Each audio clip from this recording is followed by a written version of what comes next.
130তম সংবিধান সংশোধনের পথে কেন্দ্র। নয়া সংবিধান সংশোধনী বিল পেশ। লোকসভায় বিল পেশ করলেন কেন্দ্রীয় স্বরাষ্ট্রমন্ত্রী। নরেন্দ্র মোদীর যুগান্তকারী সিদ্ধান্ত। সংবিধানের যে অ্যামেন্ডমেন্ট, সেই অ্যামেন্ডমেন্ট আনা, সংবিধানের যে পরিবর্তন, নির্দিষ্টভাবে কিছু অ্যামেন্ডমেন্ট করে যে পরিবর্তন করা হয়, সেই পরিবর্তনটা 130তম পরিবর্তন হতে পারে, ভারতের সংবিধানের অ্যামেন্ডমেন্ট হতে পারে।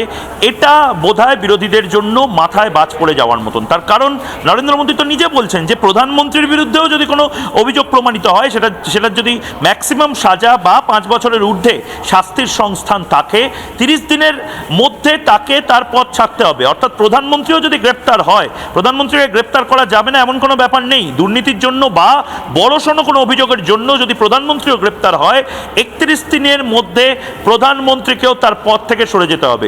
মুখ্যমন্ত্রী, কোনো রাজ্যের মুখ্যমন্ত্রী যদি 30 দিন, 1 মাস জেলে থাকেন, 1 মাস জেলে থাকার পরে 31 দিনের মাথায় মুখ্যমন্ত্রীকেও সরে যেতে হবে, তার পদ চলে যাবে।